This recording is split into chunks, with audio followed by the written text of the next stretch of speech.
Dans une ferme de luxe, un magnifique cheval brun est brutalement forcé à courir par son propriétaire millionnaire. Lorsqu'il perd la course, l'homme explose de fureur et le poursuit avec une hache pour l'effrayer en guise de punition. Pris de panique, l'animal tente de sauter une clôture en fil de fer barbelé pour s'échapper, mais finit empêtré dans les fils coupants. Le fermier regarde froidement l'animal souffrant et déclare cruellement « C'est le destin que tu mérites. Personne ne te sortira d'ici. » C'est alors qu'un mendiant de 60 ans, arpentant les chemins poussiéreux, découvre le cheval prisonnier de la clôture. Mais il y a quelque chose à propos de cet homme âgé que nul n'imagine. Quelque chose qui relie son passé sombre directement au cruel propriétaire. Ce qu'il fait pour sauver le cheval va déclencher une bataille épique contre l'injustice, dans un voyage qui changera à jamais leur deux vies. Le brouillard matinal planait encore sur les champs, lorsque le son résonna sur le chemin de terre battue. Des sabots galopant dans la panique, chaque impact contre le sol résonnant comme des tambours de guerre dans le silence de l'aube. Joachim s'arrêta brusquement, ses mains calleuses, serrant le manche de la houe rouillée qu'il utilisait comme canne, et leva ses yeux fatigués vers le bruit. À 60 ans. Ses épaules courbées par une vie de labeur racontaient des histoires que sa bouche ne révélerait jamais. Les vêtements rapiécés suspendus à son corps maigre étaient tout ce qui restait d'une existence autrefois digne. Ses pieds nus, endurcis par le bitume chaud et la terre froide, connaissaient chaque pierre de ce chemin qu'il parcourait quotidiennement à la recherche d'un travail temporaire, de restes de nourriture, d'un geste de compassion. Le son s'intensifia. C'était de la terreur pure, traduite en mouvement, et Joachim la reconnut immédiatement. 40 ans passés à s'occuper d'animaux lui avaient appris la différence entre un galop de joie et un galop de désespoir. Était le second, et quelque chose dans sa poitrine se serra avec une familiarité douloureuse. À travers la brume, une ombre blanche émergea comme un fantôme matérialisé. Le cheval apparut au détour du chemin, sa robe blanche éclatant même sous la faible lumière de l'aube, ses crins flottant comme des drapeaux de reddition. Ses yeux, écarquillés par l'effroi, reflétaient une peur primitive qui serra la gorge de Joachim. Derrière l'animal, une silhouette humaine apparut. Joachim n'eut pas besoin de voir le visage pour reconnaître la carrure robuste du colonel Bénédicte, le plus riche propriétaire terrien de la région. L'homme tenait quelque chose dans ses mains, et le reflet métallique qui capta la lumière du matin fit se tordre l'estomac de Joachim. Était une hache, non levée pour frapper, mais brandie comme un instrument d'intimidation, une menace qui faisait courir le pauvre animal dans un désespoir absolu. « Sale bête inutile !» La voix du colonel déchira l'air matinal comme une lame. « Tu as perdu la course et maintenant tu veux me défier ? Je vais te montrer qui commande ici. » Le cheval, dans sa fuite désespérée, aperçut la clôture de barbelés qui séparait le chemin de la propriété voisine. Sans option, l'animal tenta le saut impossible. Joachim regarda, impuissant, lorsque ses sabots arrière s'emmêlèrent dans les fils coupants. Le hennissement de douleur qui résonna à travers les champs fut comme un coup de poignard dans son âme. Le colonel s'arrêta brusquement en voyant son prix piégé dans la clôture, haletant de rage et d'effort. Un instant, leurs yeux se rencontrèrent, ceux de Joachim et les siens, à travers la distance. La reconnaissance fut instantanée et mutuelle. Le propriétaire esquissa un sourire cruel, comme si la présence du mendiant ajoutait une saveur particulière à sa matinée. « Tiens, tiens, qui voilà ?» murmura Bénédicte, suffisamment fort pour que Joachim l'entende. Le grand voleur, témoin de la discipline d'un vrai animal. Peut-être apprendra-t-il quelque chose. Joachim baissa les yeux, mais non par humiliation. C'était une stratégie de survie durement apprise au cours des 5 dernières années. Ne pas provoquer, ne pas défier, ne pas donner de raison pour que sa vie déjà difficile devienne impossible. Mais quand il releva les yeux, ce fut directement vers le cheval piégé dans la clôture. L'animal l'observait avec une intensité qui transcendait le moment. Il y avait quelque chose dans ses yeux sombres, une supplication silencieuse qui toucha un endroit profond de sa mémoire. Joachim connaissait ce regard. Il connaissait ce cheval. C était Tempête, le poulain qu'il avait lui-même aidé à naître 15 ans auparavant, quand il était encore un employé exemplaire du domaine Saint-Benoît. Le même animal qui s'apaisait au son de sa voix, qui mangeait du sucre dans ses mains et posait sa tête sur son épaule les après-midi chauds. Le colonel fit demi-tour et partit, ne laissant derrière lui que la poussière soulevée par ses bottes et la promesse implicite qu'il reviendrait pour régler la situation du cheval. Joachim resta immobile jusqu'à ce que le son des pas se perde au loin, puis il commença à marcher lentement vers la clôture. Tempête le regarda s'approcher et un instant, 15 ans de séparation disparurent. Le cheval émit un son bas, presque un murmure, qui résonna comme une reconnaissance. Joachim tendit sa main tremblante, et lorsque ses doigts touchèrent le museau soyeux, il sut que sa vie était sur le point de changer à nouveau. Cette fois, cependant, il ne fuirait pas. Le contact du museau soyeux contre sa paume déclencha un torrent de souvenirs que Joachim avait tenté d'enfouir pendant 5 longues années. Ses doigts tremblèrent lorsqu'il caressa délicatement le visage de Tempête, et un instant, il n'était plus le mendiant rejeté par la société, mais le Joachim d'avant, l'homme respecté, l'employé exemplaire, celui en qui tous avaient confiance. « Je sais, mon vieil ami, murmura-t-il, sa voix rauque par elle émotion.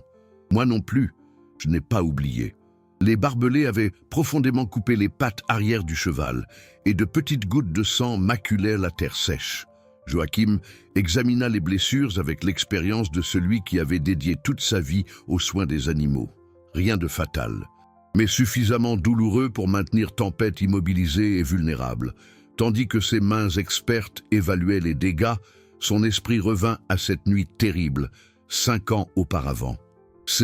Était un vendredi pluvieux quand le colonel Bénédicte l'avait appelé au bureau du domaine.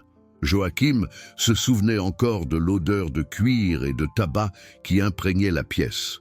Des étagères remplies de trophées de chevaux primés.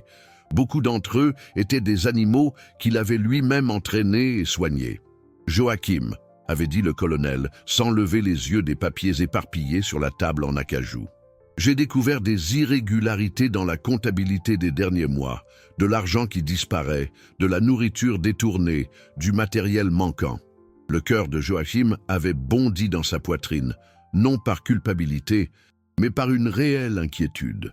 En tant que régisseur des écuries, il était responsable de tout ce qui concernait les animaux. S'il y avait des problèmes administratifs, il voulait aider à les résoudre. « Colonel, je peux revoir tous les registres que je tiens. J'ai des notes détaillées de chaque... Ce ne sera pas nécessaire. » La voix du propriétaire coupa ses mots comme une lame. « J'ai déjà trouvé le coupable. » C'est alors que Bénédicte leva les yeux. Et Joachim vit quelque chose qu'il n'oublierait jamais. Un éclat froid et calculateur qui ne correspondait pas à la situation. Ce N n'était pas l'expression de quelqu'un qui avait découvert un crime, mais de quelqu'un qui venait d'en créer un. « Vous, Joachim, c'est vous qui m'avez volé. » L'accusation lui était tombée dessus comme un coup de tonnerre dans un ciel serein. Des documents furent présentés, des factures falsifiées, des reçus contrefaits, des registres de vente qu'il n'avait jamais effectués.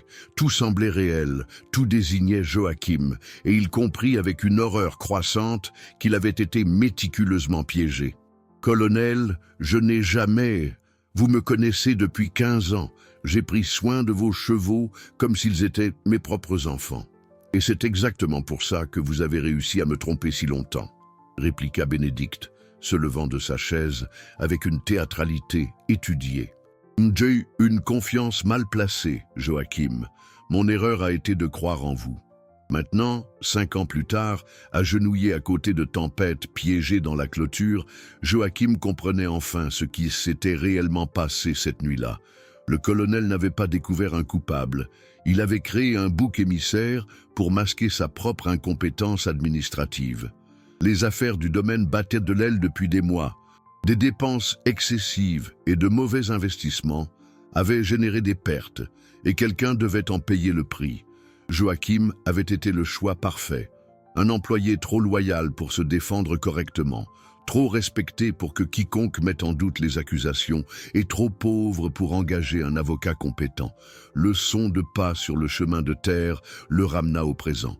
Une femme s'approchait, portant un panier en osier et observant avec curiosité la scène devant elle. Joachim la reconnut immédiatement. Était Madame Isabelle, la propriétaire de la petite épicerie du centre-ville, l'une des rares personnes qui lui adressait encore la parole occasionnellement. « Joachim, qu'est-il arrivé à ce cheval ?»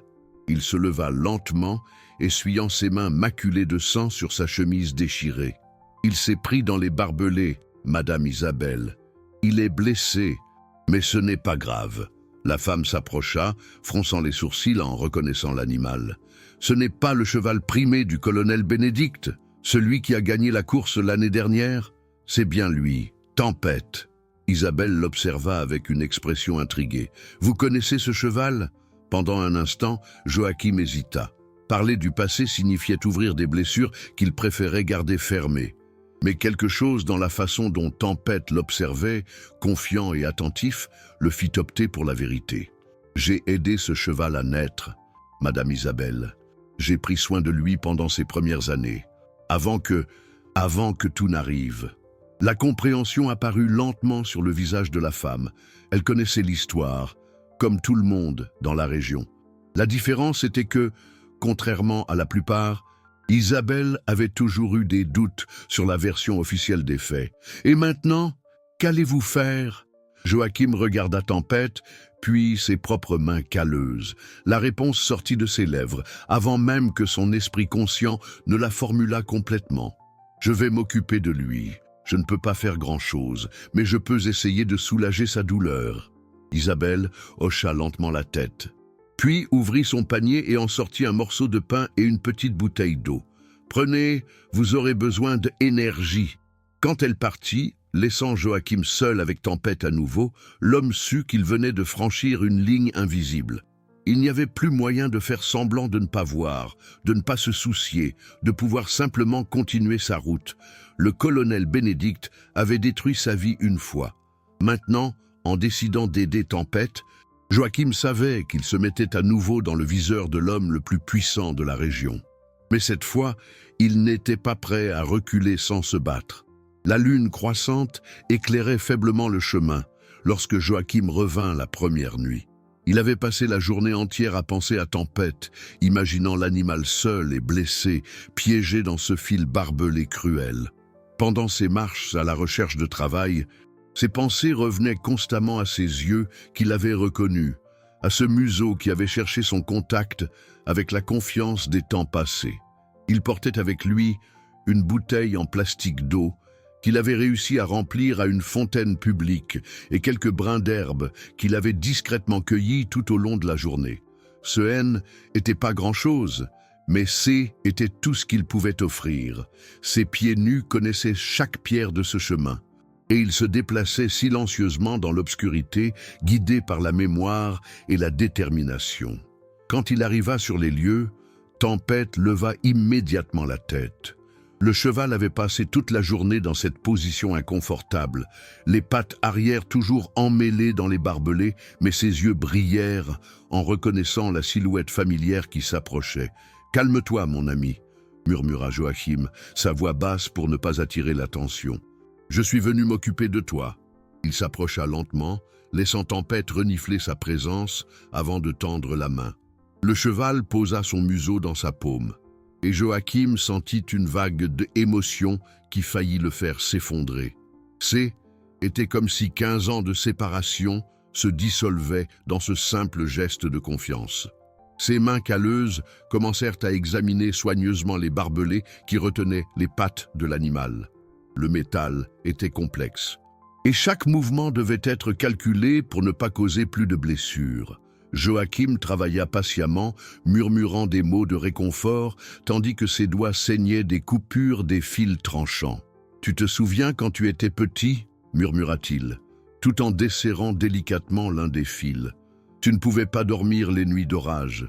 Je restais dans l'écurie avec toi, chantant ces vieilles chansons que ma mère m'avait apprises. » Tempête resta immobile, comme s'il comprenait que chaque mouvement pouvait aggraver sa situation. Il y avait une patience digne chez l'animal, une compréhension mutuelle entre lui et l'homme qui travaillait pour le libérer. Le processus était lent et douloureux. À chaque fil qu'il parvenait à desserrer, Joachim en découvrait un autre, plus profondément emmêlé. Son dos lui faisait mal à cause de sa position courbée. Ses genoux protestaient contre le sol dur, mais il continuait à travailler. Il y avait quelque chose de presque méditatif dans ce rituel nocturne. Seulement lui, le cheval et la lune silencieuse témoignant de son effort. « Tu sais, Tempête, » continua-t-il à converser, plus pour se calmer lui-même que l'animal. « Je rêvais qu'un jour j'aurais ma propre ferme, petite mais mienne, où je pourrais prendre soin des animaux comme il faut, avec respect et affection. » Il réussit à desserrer l'un des fils principaux. Et Tempête bougea légèrement sa patte, testant sa liberté partielle. Le soulagement dans le regard de l'animal fut comme un cadeau pour Joachim. Il offrit alors l'eau qu'il avait apportée, la versant soigneusement dans sa main courbée. Tempête but avidement, sa langue rugueuse léchant chaque précieuse goutte. Ensuite, Joachim présenta l'herbe qu'il avait cueillie, observant avec satisfaction le cheval la mâcher lentement, savourant chaque fibre. « Demain, j'essaierai d'apporter quelque chose de mieux, » promit-il, caressant le cou de l'animal. « Peut-être que je trouverai de vieilles carottes au marché. » C'est alors qu'il entendit le bruit lointain d'un moteur. Des phares fendirent l'obscurité du chemin, et Joachim sentit son cœur s'accélérer. Rapidement, il ramassa la bouteille vide et éloigna de la clôture, se cachant derrière un arbre proche. Le véhicule passa lentement, et par les phares, Joachim reconnut le pick-up du colonel Bénédicte. Le propriétaire faisait sa ronde nocturne, vérifiant ses propriétés. Pendant un moment terrible, Joachim crut qu'il allait être découvert, mais le pick-up continua sa route, disparaissant au virage suivant. Quand il revint auprès de Tempête, le cheval l'observait avec une expression qui semblait presque humaine dans sa compréhension. Était comme si l'animal savait que Joachim risquait tout pour l'aider. « Ne t'inquiète pas, » murmura Joachim, se remettant au travail sur les fils. « Je ne t'abandonnerai pas, plus jamais. » Il réussit à desserrer quelques fils de plus avant que la fatigue ne le submerge. Ses mains saignaient plus intensément maintenant, et il savait qu'il devait s'arrêter avant de perdre trop de force. Mais le progrès était visible. Tempête avait maintenant beaucoup plus de mobilité dans l'une de ses pattes arrière. « Demain soir, je reviendrai, » promit-il, embrassant doucement le museau de l'animal. « Et nous continuerons jusqu'à ce que tu sois libre. » Il commença à s'éloigner, mais s'arrêta en entendant un son bas venant de Tempête. Était presque comme un murmure de gratitude, une reconnaissance du dévouement qu'il recevait. Joachim sourit, le premier sourire sincère qu'il avait esquissé depuis des mois. Tandis qu'il marchait de nouveau sur le chemin sombre, se dirigeant vers le petit abri improvisé sous un pont où il passait ses nuits, Joachim ressentit quelque chose qu'il n'avait pas connu depuis longtemps, un but. Il avait trouvé une raison de se lever chaque matin, une mission qui donnait un sens à ses jours vides. Il ne savait pas encore que sa discrète dévotion était observée par des yeux qu'il aurait préféré éviter. Il n'imaginait pas non plus que, dans le manoir du colonel Bénédicte, des plans étaient élaborés pour transformer sa compassion en son pire cauchemar. Dans l'obscurité de la nuit, seule la lune était témoin de la naissance d'une loyauté qui défierait toute la cruauté du monde. Mais certains secrets, aussi bien gardés soient-ils, ont le pouvoir de se révéler au moment le plus dangereux. La deuxième nuit apporta la pluie. Joachim marcha sur le chemin boueux, ses pieds nus glissant dans les flaques qui se formaient entre les pierres. L'eau froide pénétrait ses vêtements déjà usés, mais rien de tout cela n'importait. Tempête l'attendait, et une promesse faite à un animal blessé valait plus que son propre confort. Quand il arriva à la clôture, il trouva le cheval visiblement abattu. La pluie avait transformé l'endroit en un bourbier, et Tempête tremblait autant de froid que de douleur à cause des blessures qui ne pouvaient pas cicatriser correctement dans l'humidité constante. « Mon Dieu !» murmura Joachim, et voyant état de l'animal. « Ça ne peut pas continuer comme ça. » Il retira sa propre chemise, la seule pièce sèche qu'il possédait encore, et commença à sécher délicatement le corps de Tempête. Le cheval s'inclina au toucher, cherchant la chaleur humaine comme si C était sa seule salvation en cette nuit froide et misérable. C'est alors que Joachim réalisa qu'il n'était pas seul. Une petite silhouette se déplaçait dans les ombres proches, les observant silencieusement. Pendant un instant, la panique s'empara de lui. Serait-ce quelqu'un envoyé par le colonel? Mais quand la silhouette s'approcha, il reconnut le jeune visage de Marine, la fille de Madame Isabelle. La jeune femme de 22 ans était connue dans la région pour sa détermination inhabituelle. Elle avait étudié la médecine vétérinaire dans la capitale et était récemment revenue pour aider les éleveurs locaux. Ses yeux sombres brillaient d'intelligence et de compassion, des qualités qui la rendaient respectée malgré son âge. Joachim, sa voix était basse, presque un murmure. « Qu'est-ce que vous faites ici ?» Il la fixa en silence un instant, évaluant s'il pouvait faire confiance à la jeune femme. Il y avait quelque chose dans son regard qui lui transmettait de la sécurité, une sincérité qui contrastait fortement avec la fausseté qui dominait la région. « Je m'occupe de lui », répondit-il simplement, continuant à sécher Tempête. Marine s'approcha davantage, et Joachim put voir qu'elle portait un petit sac. « Ma mère m'a parlé de vous deux, de ce qui s'est passé hier matin. »« Et qu'a dit votre mère exactement ?»« Qu'un homme bon essayait d'aider un animal qui ne méritait pas de souffrir. » Marine s'agenouilla à côté de Joachim, examinant professionnellement les blessures de Tempête. « J'ai apporté quelques petites choses qui pourraient t'aider. » Du sac, elle sortit un antiseptique, quelques pansements et des analgésiques. Joachim l'observa travailler avec des mouvements précis et doux, ses mains petites mais fermes, tandis qu'elle traitait les coupures causées par les barbelés. « Pourquoi faites-vous ça ?» demanda Joachim, réellement intrigué. « Aider un mendiant et un cheval qui n'est même pas le vôtre. » Marine interrompit son travail un instant et le regarda directement. « Parce que c'est la bonne chose à faire. Et parce que j'ai aussi mes doutes sur ce qui s'est réellement passé avec vous il y a 5 ans. » La confession le prit au dépourvu. « Vos doutes ? Mon père était comptable, Joachim. Avant de mourir, il travaillait avec plusieurs propriétaires terriens de la région, y compris le colonel Bénédicte. Il me disait toujours que les chiffres racontent des histoires que les gens préfèrent cacher. » Elle reprit le traitement des blessures de Tempête, mais continua à parler. « Dans les mois précédant votre départ du domaine, mon père a commenté à plusieurs reprises des irrégularités dans les dépenses du colonel, de mauvais investissements, des achats inutiles, des dettes qui s'accumulaient. » Joachim sentit son cœur s'accélérer. « Et après mon départ, magiquement, les problèmes financiers se sont résolus, comme si quelqu'un avait trouvé un coupable idéal pour toutes les pertes antérieures. » Le silence qui suivit fut lourd de sens. Marine termina de soigner Tempête et se leva, s'essuyant les mains sur un tissu qu'elle avait apporté. « Je ne peux rien prouver, » admit-elle. « Mon père est mort quelques mois après, et tous les documents qu'il détenait ont mystérieusement disparu de son bureau. Et pourquoi me racontez-vous ça maintenant ?» Marine sourit tristement. « Parce que vous voir ici, prendre soin de ce cheval même en connaissant les risques que vous courez, me rappelle qui vous êtes vraiment. Le Joachim que je connaissais enfant n'aurait jamais volé personne. » Elle se prépara à partir, mais Joachim la retint avec une question qui le tourmentait. « Marine, le colonel sait que vous êtes ici ?»« Pas encore, mais il finira par le découvrir. Le colonel Bénédicte a des yeux et des oreilles partout dans la région. » Elle marqua une pause, pesant ses prochains mots. « En fait, il y a autre chose que vous devez savoir. » Joachim attendit, pressentant que ce qui allait suivre changerait tout. « Hier après-midi, le colonel est allé à la boutique de ma mère.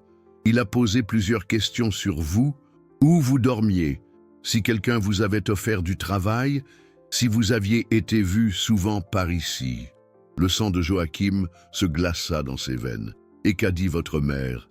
Qu'elle ne savait rien, mais il n'a pas semblé convaincu.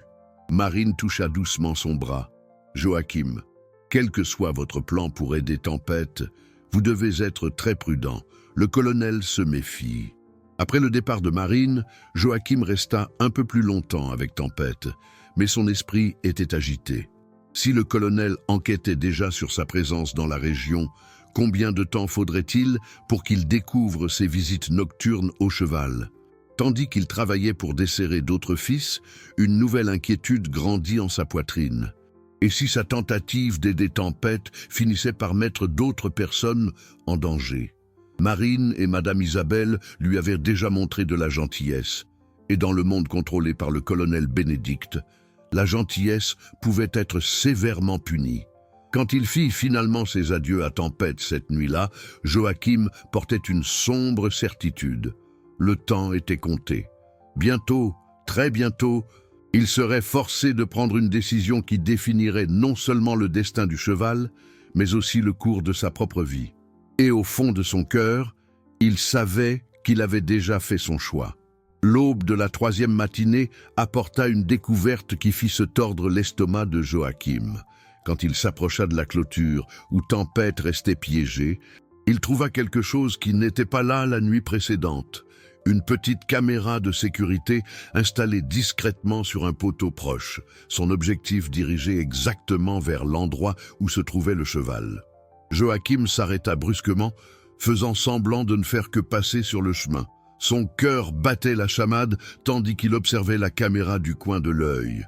Elle était petite et moderne, clairement installée au petit matin. Le colonel Bénédicte avait décidé de découvrir qui interférait qu'avec sa propriété. Tempête le vit s'approcher et hennit doucement, un son qui mêlait espoir et désespoir. L'animal l'avait attendu toute la nuit, et maintenant Joachim devait faire semblant de ne pas le connaître, d'être juste un mendiant passant par hasard sur le chemin. « Désolé, mon ami », murmura-t-il entre ses dents, trop bas pour que le moindre microphone ne le capte. « Je vais devoir trouver un autre moyen. » Il continua à marcher sur le chemin, mais chaque pas qu'il éloignait de Tempête était comme un coup de poignard. Le cheval tenta de le suivre du regard, et Joachim put voir la confusion et la tristesse dans les yeux sombres de l'animal. C était comme abandonner un enfant. Pendant le reste de la journée, Joachim erra dans la région, cherchant une solution. La caméra rendait toute approche directe impossible, mais il connaissait ces terres mieux que n'importe quel système de sécurité. Il y avait travaillé pendant 15 ans. Il connaissait chaque sentier, chaque clôture, chaque chemin alternatif. C'est en milieu d'après-midi qu'il trouva Marine sur la place centrale du village. La jeune vétérinaire discutait avec quelques éleveurs locaux quand elle le vit s'approcher. Leurs regards se croisèrent un bref instant et elle comprit immédiatement que quelque chose avait changé. « Excusez-moi », dit-elle aux autres hommes, « je dois vérifier quelque chose à la pharmacie vétérinaire. » Joachim la suivit discrètement jusqu'à la petite pharmacie où elle achetait ses fournitures. Quand ils furent seuls entre les étagères de médicaments, Marine se tourna vers lui, l'inquiétude peinte sur son visage. « Qu'est-ce qui s'est passé ?»« Des caméras », dit simplement Joachim. « Il a installé des caméras. » Marine ferma les yeux un instant, comme si elle s'y était attendue. « Je savais que ça allait arriver. Le colonel n'est pas idiot. Si quelqu'un s'occupait du cheval, il allait trouver un moyen de prendre la personne. Je ne peux plus m'approcher de lui pendant la journée et la nuit. » Joachim secoua la tête. « C'est trop risqué. Et Tempête, comment va-t-il » La douleur dans la voix de Joachim était évidente. Il empire. Les blessures ne cicatrisent pas et il devient de plus en plus faible. Il a besoin de soins constants, pas seulement de ses visites sporadiques. Marine resta silencieuse quelques instants, réfléchissant clairement. Quand elle reprit la parole, sa voix portait une détermination que Joachim reconnut comme très semblable à la sienne. « Je vais parler au colonel. »« Marine, non !» La réponse de Joachim fut immédiate et désespérée. « Vous ne comprenez pas à quel point il est dangereux. Il peut détruire votre carrière et votre vie ici dans la région. Et vous ne comprenez pas que je ne peux pas simplement regarder un animal souffrir alors que j'ai les connaissances pour l'aider. » Ses yeux brillaient de détermination. « Je suis vétérinaire, Joachim. C'est mon devoir. Mais je vais inventer une excuse. Je dirai que je passais par le chemin et que j'ai vu le cheval blessé. J'offrirai mes services professionnels. » Marine toucha son bras doucement. On ne pourra pas le sauver avec de simples visites nocturnes. Il a besoin de traitements médicaux appropriés. Joachim savait qu'elle avait raison, mais l'inquiétude le rongeait. Et si le colonel se méfie, et s'il réalise que vous savez pour moi, alors nous affronterons ce problème quand il se présentera. Marine sourit, mais il y avait de la nervosité derrière sa bravade.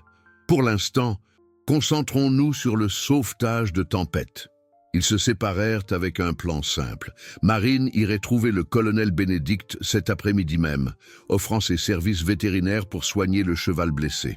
Joachim resterait loin de la zone pendant quelques jours, laissant le temps à tout soupçon sur sa présence de se dissiper. Mais au fil des heures, Joachim ressentait une inquiétude croissante. Il y avait quelque chose dans tout ce scénario qui ne collait pas parfaitement. Pourquoi le colonel avait-il laissé Tempête piégée dans la clôture si longtemps? Pourquoi n'avait-il pas appelé un vétérinaire immédiatement? La réponse lui vint comme un éclair par un après-midi clair. C était un piège. Depuis le début, tout avait été un piège élaboré. Le colonel savait que Joachim était toujours dans la région. Il savait que l'homme qui avait autrefois pris soin de Tempête ne pourrait résister à l'envie d'aider l'animal blessé. Toute la scène, le cheval piégé, les blessures, même le délai pour chercher une aide professionnelle, était un plan soigneusement orchestré pour attirer Joachim et donner au colonel une nouvelle occasion de le détruire complètement. Et maintenant, Marine marchait droit vers le centre de cette toile de mensonges et de manipulation. Joachim commença à courir vers le domaine Saint-Benoît, ses pieds nus martelant désespérément le bitume chaud. Il devait arriver là-bas, avant qu'il ne soit trop tard, avant qu'une autre personne innocente ne soit entraînée dans le jeu cruel que le colonel Bénédicte jouait avec la vie des gens. Mais pendant qu'il courait, une question terrible résonnait dans son esprit. Et si C était déjà trop tard? Et si Marine était déjà face à l'homme qui avait élevé la manipulation au rang d'art et la cruauté au rang de science? Le soleil commençait à se coucher à l'horizon, teintant le ciel de rouge comme du sang. Et Joachim courait contre le temps, sachant que chaque seconde perdue pouvait signifier la destruction d'une autre vie innocente. Joachim arriva aux portes du domaine Saint-Benoît alors que le soleil touchait déjà l'horizon, peignant le ciel de teintes orangées qui semblaient des présages de tempête. Ses jambes tremblaient d'effort, ses poumons brûlaient, mais l'adrénaline du désespoir le maintenait en mouvement. La voiture de Marine était garée à l'entrée. Elle était déjà à l'intérieur, face au colonel. À travers les fenêtres illuminées de la maison principale, Joachim put voir des silhouettes se déplaçant dans le salon. Il reconnut immédiatement la silhouette imposante du colonel Bénédicte, gesticulant amplement en parlant. Marine était assise dans un fauteuil, sa posture rigide dénonçant la tension du moment. Joachim se cacha derrière une clôture proche, essayant de décider quoi faire. Entrer par la porte de devant serait un suicide. Le colonel le ferait arrêter immédiatement pour intrusion. Mais il ne pouvait pas simplement rester là à regarder Marine se mettre en danger à cause de lui. C'est alors qu'il entendit des voix provenant de la véranda latérale de la maison. Le colonel était sorti avec Marine, probablement pour lui montrer où Tempête était piégée. Joachim se déplaça silencieusement entre les arbres, s'approchant suffisamment pour écouter la conversation sans être vu. « C'est vraiment une situation regrettable », disait le colonel, sa voix empreinte d'une préoccupation théâtrale. « Mon pauvre Tempête, piégé dans cette clôture depuis 3 jours. J'allais déjà appeler un vétérinaire, mais quelle chance que mademoiselle soit apparue. 3 jours ?» La voix de Marine portait une incrédulité mal dissimulée. « Colonel, avec tout le respect, cet animal avait besoin de soins médicaux urgents. 3 jours, c'est trop long pour laisser n'importe quelle blessure exposée. » Il y eut une pause, et Joachim réalisa que le colonel S était arrêté de marcher. Quand l'homme reprit la parole, sa voix avait perdu toute la cordialité feinte. « Docteur Marine, mademoiselle insinue-t-elle que je ne prends pas soin de mes animaux correctement? » « Je n'insinue rien, colonel. J'affirme un fait médical vétérinaire. Joachim sentit un frisson parcourir son échine. Marine défiait directement le colonel, et était exactement le genre de comportement que l'homme ne tolérait pas. Il devait intervenir avant que la situation ne devienne complètement incontrôlable. « Intéressant !» murmura le colonel. « Très intéressant même. Vous savez, docteur, il se passe des choses curieuses ici ces derniers temps. Quelqu'un a rendu visite à mon cheval pendant les nuits. Quelqu'un s'en est occupé. » Le silence qui suivit fut lourd de tension. Marine avait compris qu'elle était tombée dans un piège, mais sa voix resta ferme quand elle répondit « Si quelqu'un s'occupait de l'animal, vous devriez être reconnaissant, pas en train d'enquêter. »« Ah, mais je connais très bien ce quelqu'un. » Le colonel rit, un son froid et désagréable. « C'est mon vieil ami Joachim, le voleur que j'ai renvoyé il y a 5 ans. Il est revenu pour finir ce qu'il a commencé. » Joachim n'est pas un voleur. Les mots sortirent de la bouche de Marine avant qu'elle ne puisse se contrôler. Ce fut à ce moment-là que Joachim sut qu'il ne pouvait plus se cacher. Marine S. était trahie, admettant qu'elle le connaissait, qu'elle croyait en son innocence. Maintenant, elle était complètement à la merci du colonel, et tout ça pour avoir tenté d'aider. Joachim se leva lentement de sa cachette et commença à marcher vers la véranda. Ses mains tremblaient, mais sa voix sortit ferme et claire quand il parla. « Laissez-la tranquille, Bénédicte. C'est moi que vous voulez. » Tous deux se tournèrent vers lui. Marine pâlit en le voyant, clairement inquiète pour sa sécurité.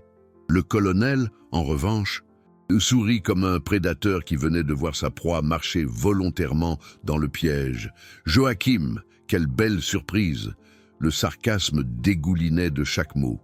« Vous décidez enfin de montrer votre visage après tant de temps à vous cacher. »« Marine n'a rien à voir avec ça, » dit Joachim, ignorant la provocation. « Elle voulait juste aider un animal blessé. Laissez-la partir. »« Oh, mais elle a tout à voir avec ça. » Le colonel marcha lentement autour d'eux, comme un requin encerclant ses proies. « Elle a admis vous connaître. Elle a admis croire que vous n'êtes pas un voleur. Cela fait d'elle votre complice. » Complice de quoi? Marine retrouva sa voix, et il y avait de la fureur maintenant. De prendre soin d'un animal que vous avez abandonné blessé, complice d'intrusion, de trouble à l'ordre public, de défier mon autorité sur mes propres terres. Joachim fit un pas en avant, se plaçant entre Marine et le colonel. « Vous voulez me détruire à nouveau? Alors détruisez-me, mais laissez-la en dehors de ça. Vous détruire ?» Le colonel rit sincèrement maintenant. Joachim, vous vous êtes détruit vous-même il y a 5 ans quand vous avez décidé de me voler. J'ai juste exposé la vérité. Quelle vérité? La voix de Marine déchira l'air comme une lame. La vérité sur vos propres incompétences administratives. La vérité sur la façon dont vous aviez besoin d'un bouc émissaire pour vos pertes. Le silence qui suivit fut absolu. Le colonel fixa Marine avec des yeux qui promettaient des représailles, mais elle ne recula pas. Il y avait quelque chose dans la posture de la jeune vétérinaire qui suggérait qu'elle en savait plus qu'elle ne le révélait. « Attention à vos mots, docteur », dit le colonel lentement. « De fausses accusations peuvent avoir de graves conséquences. »« Alors parlons de fausses accusations », répliqua Marine, sortant une enveloppe de sa poche. « Parce que j'ai des questions très intéressantes sur la comptabilité de votre domaine dans les mois précédant le renvoi de Joachim. » Joachim regarda Marine avec surprise et admiration. Elle avait préparé cela. Elle était venue armée de preuves. Ce haine n'était pas seulement une tentative impulsive d'aider Tempête, était une confrontation planifiée. Le colonel Bénédicte réalisa aussi que le jeu avait changé. Son expression se transforma, perdant toute son arrogance confiante et acquérant quelque chose de beaucoup plus dangereux. « Vous deux avez commis une très grave erreur, » dit-il lentement, « mais ne vous inquiétez pas, je vais m'assurer que vous le payiez. » Tandis que le soleil disparaissait enfin à l'horizon, plongeant le domaine dans l'obscurité, Joachim comprit qu'ils avaient franchi une ligne de non-retour. La guerre avait officiellement commencé, et cette fois, il n'y aurait aucun moyen de se cacher. Le son d'un moteur qui s'approchait interrompit la tension qui planait sur la véranda. Des phares fendirent l'obscurité grandissante, et une voiture inconnue se gara à côté du véhicule de Marine. Joachim fronça les sourcils. Essayant d'identifier qui pouvait arriver à ce moment crucial, une femme descendit de la voiture et même dans la pénombre, Joachim reconnut immédiatement sa silhouette. Son cœur s'arrêta un instant avant de s'emballer follement. Était Clara, sa fille, qu'il n'avait pas vue depuis 3 ans. Clara avait maintenant 28 ans et portait sur ses épaules la même dignité qui avait toujours caractérisé la famille avant le malheur. Ses cheveux foncés étaient attachés en un simple chignon et elle portait des vêtements qui dénonçaient une vie en grande ville. Mais étaient ses yeux, les mêmes yeux sombres de sa mère décédée, qui firent sentir à Joachim comme si le sol disparaissait sous ses pieds. « Papa ?» Sa voix coupa le silence comme une lame affûtée. Le colonel Bénédicte regarda de la fille au père, calculant clairement comment cette nouvelle variable affecterait ses plans. Marine resta immobile, mais Joachim put voir à son expression qu'elle ne s'attendait pas à ce développement. « Clara !» Joachim put à peine prononcer le nom. « Qu'est-ce que... Comment tu... » « J'ai reçu des informations intéressantes sur ce qui se passait ici. » Clara marcha lentement vers le groupe, ses yeux passant du père au colonel, avec une expression mêlant détermination et douleur. Des informations qui m'ont fait remettre en question beaucoup de choses sur ce qui s'est passé il y a 5 ans. Elle s'arrêta à quelques mètres de distance, et Joachim put voir qu'elle portait un dossier de documents. Il y avait quelque chose de différent chez Clara, une confiance qu'elle ne possédait pas la dernière fois qu'ils s'étaient parlé. Était la posture de quelqu'un qui avait découvert d'importantes vérités. « Colonel Bénédicte, dit-elle, se tournant vers le propriétaire, vous vous souvenez de moi? Je suis Clara Moreau, la fille de l'homme que vous avez accusé de vol il y a 5 ans. Bien sûr que je me souviens, répliqua le colonel, mais il y avait de la prudence dans sa voix maintenant. Et je regrette beaucoup ce que votre père a fait à notre famille. C'est intéressant que vous disiez ça.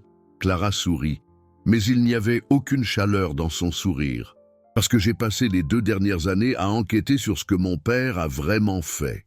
Joachim regarda sa fille avec un mélange de fierté et d'inquiétude. « Clara, tu ne devrais pas être ici, c'est dangereux. »« Dangereux ?» Clara rit. Un son amer. « Papa, je travaille comme analyste financière à Paris. Je passe mes journées à enquêter sur les fraudes comptables et les irrégularités commerciales.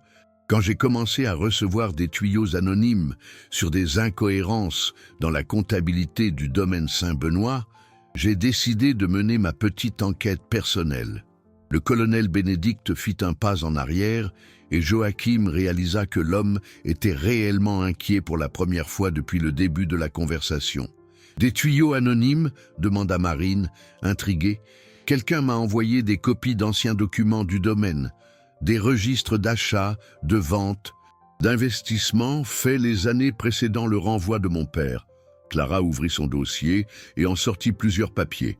Des documents qui montrent un schéma très clair de mauvaise gestion financière et de tentatives de masquer des pertes. « Ce sont des mensonges », explosa le colonel. « Des documents falsifiés par quelqu'un qui veut me nuire. Ce sont des mensonges ?» Clara s'approcha de lui, tendant les papiers. « Alors, vous pouvez expliquer pourquoi vous avez investi 200 000 € dans un projet d'élevage d'autruches qui a complètement échoué? Ou pourquoi vous avez acheté du matériel agricole surfacturé à une entreprise qui appartient à votre beau-frère ?» Le silence qui suivit fut assourdissant. Joachim regardait de sa fille au colonel, commençant à comprendre l'ampleur de ce qui était révélé. « Ou mieux encore, » continua Clara, sa voix gagnant en force, « pourquoi les livres comptables montrent qu'exactement 30 000 €, la somme pour laquelle mon père a été accusé de vol, ont été transférés sur un compte personnel vous appartenant 3 jours après son renvoi. »« C'est impossible, » murmura le colonel, mais sa voix avait perdu toute autorité. « C'est impossible parce que vous pensiez avoir détruit toutes les preuves ?» Clara sourit à nouveau, et cette fois, il y avait du triomphe dans son expression. « Je suis désolé de vous informer, mais les banques sont obligées de conserver les relevés pendant 10 ans, et j'ai de très bons contacts dans le système financier. » Marine s'approcha de Clara, examinant les documents avec un intérêt croissant. Ces papiers montrent que l'argent a été détourné par le colonel lui-même. Non seulement ça, ils montrent un schéma systématique de détournement de fonds qui a duré au moins 2 ans avant le renvoi de mon père. Clara se tourna vers Joachim, et il y avait des larmes dans ses yeux maintenant. « Papa, tu as été utilisé comme bouc émissaire pour masquer des années de corruption et de mauvaise gestion. » Joachim sentit ses jambes fléchir. Il s'appuya contre le mur de la véranda, essayant de traiter ce qu'il entendait. Il avait soupçonné qu'il avait été injustement traité, mais il n'avait jamais imaginé l'étendue de la conspiration contre lui. « Mais comment ?» commença-t-il à demander. « Comment as-tu obtenu ces documents ?» Clara essuya une larme qui coula sur son visage. « Parce que quelqu'un qui a travaillé ici pendant des années a décidé qu'il ne pouvait plus vivre avec le poids de la culpabilité. Quelqu'un qui t'a vu être détruit en connaissant la vérité. » Elle se tourna vers le colonel, qui était maintenant visiblement pâle. « Votre propre comptable, colonel Sébastien Moreau, l'homme que vous avez forcé à falsifier les documents qui ont incriminé mon père. Il a gardé des copies de tout pendant toutes ces années, attendant le bon moment pour exposer la vérité. Sébastien est mort il y a 2 ans, dit le colonel faiblement. Oui, il est mort. Mais avant cela, il a laissé une confession complète et toutes les preuves à sa fille. Clara sourit, qui se trouve être ma meilleure amie de la fac, et qui a décidé qu'il était temps de rendre justice. Le monde de Joachim avait basculé à cet instant. Non seulement son innocence était prouvée, mais l'étendue de la trahison qu'il avait subie était bien plus grande qu'il ne l'avait jamais imaginé. Marine fut la première à rompre le silence qui s'ensuivit. « Colonel Bénédicte, je crois que vous avez des explications à donner. » Mais quand tous se tournèrent vers l'endroit où ils se trouvaient, ils découvrirent que l'homme avait disparu silencieusement dans l'obscurité, ne laissant derrière lui que l'écho de sa culpabilité et le poids de 5 ans d'injustice enfin révélés. Le silence qui suivit la fuite du colonel fut chargé d'émotions complexes. Père et fille se regardaient à travers 5 ans de séparation, de douleur et de malentendus. Marine, percevant la délicatesse du moment, éloigna discrètement, permettant à la famille d'avoir son intimité. Clara, Joachim retrouva enfin sa voix, mais les mots sortaient étranglés. « Tu m'as cru tout ce temps ?» Des larmes coulaient librement sur le visage de la jeune femme maintenant. « Non, papa, et c'est la vérité la plus douloureuse de toutes. » Elle s'approcha lentement, comme si elle craignait qu'il ne disparaisse. « J'ai douté de toi. Quand tout est arrivé, quand notre vie s'est effondrée, j'ai cru aux preuves. » Les mots frappèrent Joachim comme des coups de poing, mais étrangement, ils n'apportèrent pas de colère. Il y avait en eux une honnêteté brutale qu'ils respectaient. « Tu étais jeune, Clara, et les preuves semblaient très convaincantes. Ce n'est pas une excuse. » Sa voix monta, chargée de culpabilité et de regret. « Tu étais mon père. J'aurais dû te faire confiance. J'aurais dû me battre pour toi. Au lieu de ça, j'ai changé de ville. J'ai changé de nom de famille. J'ai essayé d'effacer tout lien avec nous. » Joachim sentit son cœur se briser et se réparer à la fois. La douleur du rejet de sa fille avait été l'une des blessures les plus profondes des 5 dernières années, mais la voir maintenant, reconnaissant son erreur et luttant pour la corriger, apporta un espoir qu'il pensait avoir perdu pour toujours. « Comment as-tu découvert la vérité ?» demanda-t-il, ayant besoin de comprendre comment ils en étaient arrivés là. Clara essuya son visage du revers de la main, essayant de se ressaisir. « C'est Carla, la fille de Sébastien. On s'est retrouvés lors d'une conférence de comptabilité à Paris l'année dernière. Quand elle a découvert qui j'étais, elle a été dévastée. » Elle marqua une pause pour respirer profondément avant de continuer. Son père avait porté la culpabilité pendant toutes ces années. Les derniers mois de sa vie, il ne parvenait plus à dormir, répétant sans cesse qu'il avait détruit une famille innocente. Carla a dit qu'il avait même essayé de te chercher plusieurs fois, mais le colonel le menaçait toujours. « Sébastien a toujours été un homme bon, » murmura Joachim, se souvenant du comptable timide qui travaillait silencieusement dans son petit bureau au domaine. « J'imagine le poids qu'il a porté. Carla m'a montré la confession qu'il a écrite avant de mourir. Chaque détail de la façon dont le colonel l'a forcé à modifier les documents. comment ils ont créé les fausses preuves contre toi, comment il a été menacé de perdre son emploi s'il ne coopérait pas. Clara ferma les yeux, comme si les souvenirs étaient trop douloureux. J'ai lu cette confession une 50aine de fois, essayant d'accepter que pendant 5 ans, j'avais abandonné mon propre père innocent. Marine s'approcha à nouveau, portant une chaise en plastique qu'elle avait trouvée dans le dépôt voisin. « Joachim, vous devez vous asseoir. Vous avez traversé beaucoup d'émotions fortes aujourd'hui. » Il accepta avec gratitude la chaise, sentant le poids des années et des révélations peser sur ses os. Clara s'agenouilla à côté de lui, prenant ses mains calleuses entre les siennes. « Papa, j'ai passé 2 ans à tout investiguer. Chaque transaction, chaque document, chaque mouvement financier du domaine. Je ne voulais pas seulement prouver ton innocence. Je voulais comprendre exactement comment nous avons été trompés. Et qu'as-tu découvert? Que le colonel Bénédicte est un criminel bien plus sophistiqué que nous l'imaginions. La fraude qu'il a commise n'était pas un acte désespéré, c'était un système organisé. Il a détourné près d'1 demi-million d'euros sur 3 ans, utilisant toujours des employés comme hommes de paille. Marine s'assit sur une pierre proche, clairement absorbée par la révélation. 1 demi-million, c'est beaucoup d'argent. Et cela explique pourquoi il a été si cruel envers ton père, continua Clara. Joachim N. était pas seulement un employé commode à blâmer, il était le seul qui connaissait suffisamment bien les animaux et les opérations pour potentiellement découvrir les irrégularités. La compréhension frappa Joachim comme une vague. C'est pour ça qu'il m'a toujours écarté des réunions financières ces derniers mois. Il disait que je devais me concentrer uniquement sur les animaux. Exact. Il préparait ton départ depuis des mois, construisant les fausses preuves, se préparant au moment où il aurait besoin d'un coupable. Le trio resta silencieux quelques instants, absorbant l'ampleur de la conspiration. Ce fut Marine qui parla finalement, sa voix chargée d'indignation. « Et Tempête ? Le cheval piégé dans la clôture, était aussi planifié ?» Clara regarda son père avec confusion. « Quel cheval ?»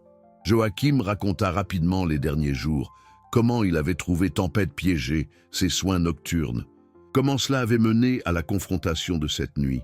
Pendant qu'il parlait, il vit la colère monter sur le visage de Clara. « Il a utilisé ta compassion contre toi, » dit-elle quand il eut fini. « Il savait que tu ne pourrais pas ignorer un animal souffrant, surtout un que tu avais déjà soigné. »« Alors ceci était bien un piège, » murmura Joachim. « Le piège final. Il prévoyait probablement d'utiliser ça pour t'incriminer à nouveau. Peut-être t'accuser de vol d'animaux cette fois. » Clara se leva brusquement. « Nous devons aller voir ce cheval maintenant. Nous devons le libérer et soigner ses blessures. Clara, c'est dangereux. Le colonel peut revenir à tout moment. Qu'il revienne. » La fureur dans sa voix était palpable. « J'ai suffisamment de preuves pour détruire sa vie comme il a détruit la nôtre. Il n'intimidera plus personne. » Marine se leva aussi, prenant son sac vétérinaire. « Je vais avec vous. Tempête a besoin de soins médicaux immédiats. » Tandis qu'ils marchaient ensemble vers la clôture, où le cheval restait piégé, Joachim ressentit quelque chose qu'il n'avait pas connu depuis des années. L'espoir. Non seulement pour la preuve de son innocence, mais pour le retour de sa fille, pour la possibilité de reconstruire la famille qu'il pensait avoir perdue à jamais. Mais une question le tourmentait encore. Où était le colonel Bénédicte maintenant? Et quel genre de représailles un homme désespéré et démasqué serait capable de planifier? La réponse à cette question viendrait plus tôt que quiconque ne l'imaginait. La marche jusqu'à la clôture se fit en silence, chacun perdu dans ses propres pensées. Joachim ouvrait la marche, ses pieds connaissant chaque irrégularité de ce chemin, même dans l'obscurité. Clara marchait à ses côtés, et il percevait qu'elle observait attentivement chacun de ses mouvements, comme si elle tentait de mémoriser le père qu'elle avait perdu et retrouvé. Quand ils arrivèrent à l'endroit où Tempête restait piégée, Marine alluma immédiatement une puissante lampe de poche qu'elle avait dans son sac. La lumière révéla une scène qui fit retenir leur souffle à tous les trois. Le cheval était visiblement plus faible que la dernière fois que Joachim l'avait vu. Sa tête pendait bas, et il réagit à peine à l'approche du groupe. Les blessures causées par les barbelés avaient empiré et quelques mouches bourdonnaient autour des plaies ouvertes. « Mon Dieu !» murmura Clara, couvrant sa bouche de ses mains. « Comment quelqu'un peut-il laisser un animal dans de telles conditions ?» Marine était déjà en action, ouvrant son sac et sortant des instruments médicaux. « Joachim, j'ai besoin que vous le calmiez pendant que je travaille. Il est en état de choc, et tout mouvement brusque peut aggraver la situation. » Joachim s'approcha lentement de Tempête, tendant la main pour toucher doucement le museau de l'animal. « Hé, mon vieil ami, il est temps que tu sortes de là. » À sa surprise et son soulagement, Tempête leva légèrement la tête au son de sa voix. Il y avait encore une lueur de reconnaissance dans ses yeux sombres, une étincelle d'espoir qui ne s'était pas complètement éteinte. « C'est incroyable », commenta Marine, observant la réaction du cheval. « Même en état d'épuisement extrême, il vous reconnaît encore. » Clara s'agenouilla à côté de son père, tendant hésitamment la main pour toucher le cou de Tempête. « Je me souviens de lui, » dit-elle doucement. « Quand J était petite, tu disais toujours qu'il était spécial, qu'il avait une âme différente des autres chevaux. » « Et j'avais raison, » répondit Joachim, ses mains travaillant à calmer l'animal pendant que Marine commençait à examiner les blessures. Tempête a toujours été plus qu'un cheval. C était comme s'il comprenait les gens, comme s'il pouvait sentir leurs émotions. Marine travailla avec une efficacité professionnelle, nettoyant soigneusement chaque blessure et appliquant des antiseptiques. Les coupures sont profondes, mais elles n'ont pas atteint les tendons ou les artères principales. Avec des soins appropriés, il se remettra complètement. « Combien de temps cela prendra-t-il » demanda Clara. « Quelques semaines pour une cicatrisation complète. Mais d'abord, nous devons le sortir d'ici. » Marine regarda le complexe enchevêtrement de barbelés. « Cela va demander beaucoup de précautions. Un mauvais mouvement peut causer des blessures encore pires. » Joachim examina la situation avec les yeux expérimentés de quelqu'un qui avait géré des animaux toute sa vie. « Je devrais couper quelques fils, mais je dois le faire de manière à ne pas effrayer Tempête. » Clara se leva. « Je vais chercher des outils dans la voiture. J'ai une pince coupante dans la boîte à outils. » Tandis qu'elle s'éloignait, Marine continua son travail, parlant doucement avec Joachim. « Il vous fait entièrement confiance. Cela facilitera grandement le processus de libération. » « Marine ?» Joachim hésita avant de poser sa question suivante. « Pourquoi avez-vous risqué autant pour nous aider? Vous me connaissez à peine et vous impliquer là-dedans pourrait nuire à votre carrière. » Elle interrompit son travail un instant, le regardant directement. « Parce que mon père m'a toujours appris qu'il y a des moments dans la vie où il faut choisir entre ce qui est commode et ce qui est juste. Et parce que... » Elle sourit légèrement. « J'ai toujours eu un faible pour les causes perdues. Des causes perdues, un homme innocent qui se bat pour prouver son honnêteté, un animal qui souffre sans raison, une fille qui tente de se réconcilier avec son père. » Marine se remit au travail sur les blessures. Ce sont toutes des causes qui valent la peine de être défendues. Clara revint, portant non seulement la pince coupante, mais aussi une lampe de poche supplémentaire et quelques linges. J'ai apporté plus de lumière et de quoi nettoyer. Ensemble, tous les trois commencèrent le délicat processus de libérer Tempête. Joachim coupait soigneusement chaque fil barbelé, parlant toujours doucement au cheval pour le maintenir calme. Clara tenait les lampes de poche, dirigeant la lumière exactement là où C était nécessaire. Marine surveillait constamment l'état de l'animal, appliquant davantage de médicaments à mesure que chaque zone était libérée.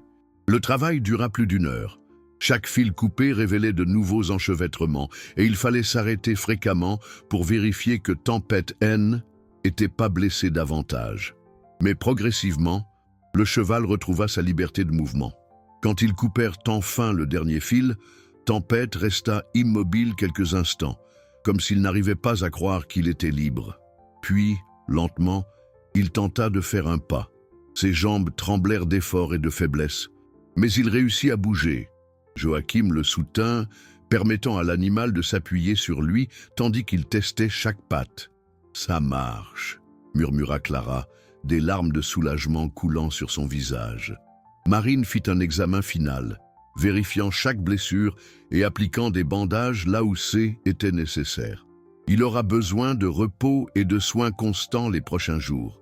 Il ne peut pas rester exposé aux intempéries. Où pouvons-nous l'emmener ? Demanda Joachim. Était une question pratique, mais chargée d'implications émotionnelles. Il n'avait pas de maison, pas de propriété, pas même un endroit fixe pour dormir. Ce fut Clara qui répondit, sa voix ferme et décidée. « À la maison, papa ? À notre maison. » Joachim la regarda avec confusion. « Clara, je n'ai pas... Tu en as une maintenant. » Elle sourit et il y avait de la détermination dans ses yeux. « J'ai loué un petit corps de ferme en périphérie du village hier.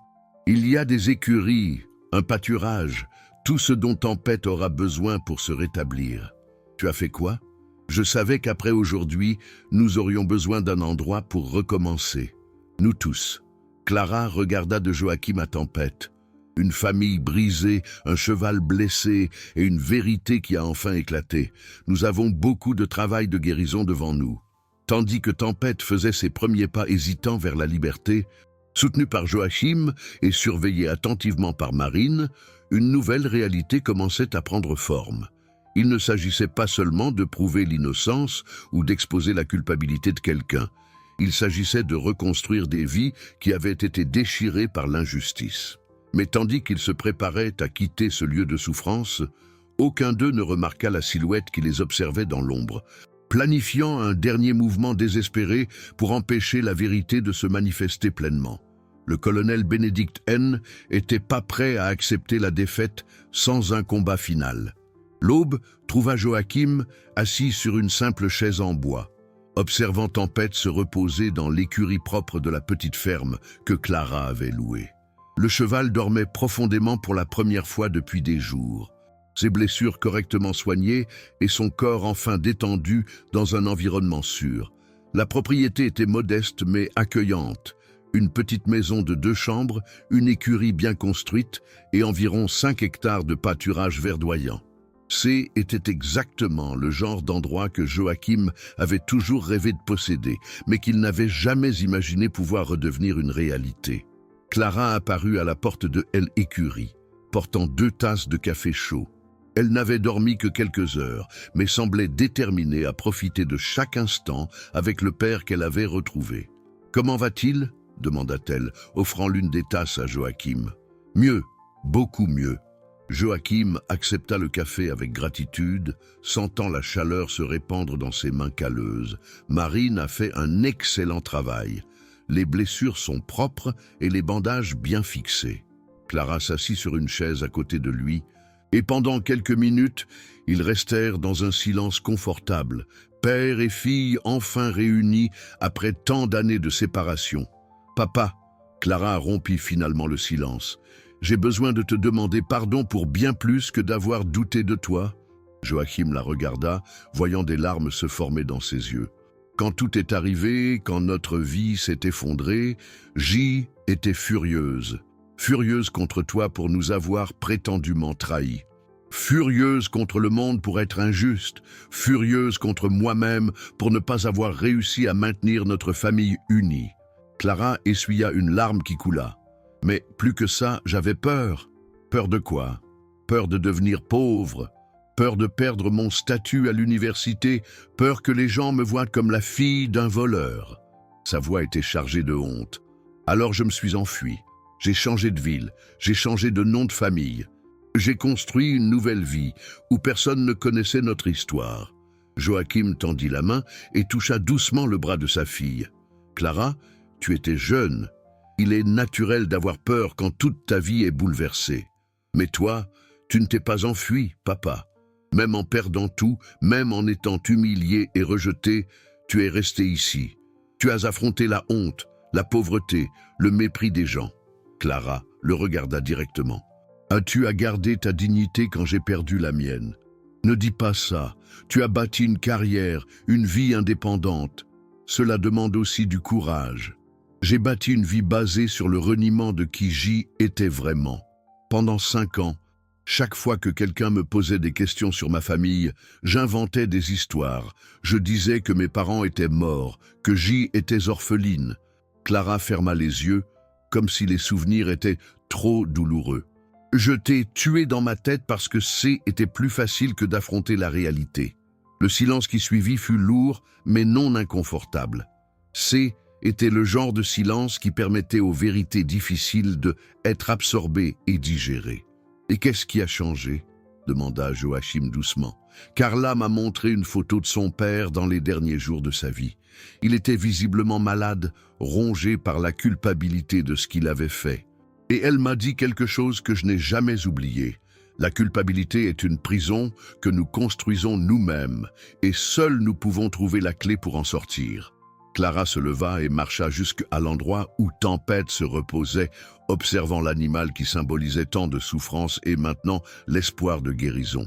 Quand j'ai vu cette photo, j'ai réalisé que J était moi aussi dans une prison faite de mensonges que je me racontais, d'une nouvelle identité construite sur le reniement de qui J était vraiment.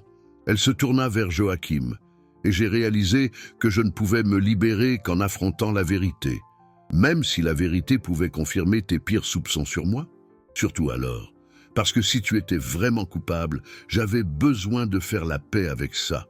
Et si tu étais innocent, sa voix se brisa un instant. Alors j'avais commis la plus grande erreur de ma vie en abandonnant mon propre père. Joachim se leva et marcha jusqu'à elle, l'enlaçant dans une étreinte qu'ils attendaient tous deux depuis 5 longues années. Clara fondit en sanglots, libérant des années de culpabilité, de peur et de regrets accumulés. « Tu m'as tellement manqué, papa », murmura-t-elle contre son épaule. « Tous les jours, toutes ces années, tes conversations, tes conseils, ta présence m'ont manqué. Toi aussi, ma fille, plus que tu ne peux l'imaginer. » Ils restèrent enlacés longtemps, père et fille se reconnectant par le toucher, et la proximité qu'ils aient s'était refusée si longtemps. Ce fut le bruit d'un véhicule qui s'approchait qui les sépara. Clara fronça les sourcils, regardant par la fenêtre de l'écurie. « Tu attends quelqu'un » demanda Joachim. Marine a dit qu'elle viendrait vérifier Tempête plus tard. Mais c'est encore très tôt. Par la fenêtre, ils virent un pick-up familier se garer à l'entrée de la propriété. Le colonel Bénédicte descendit du véhicule. Mais Hélène n'était pas seule.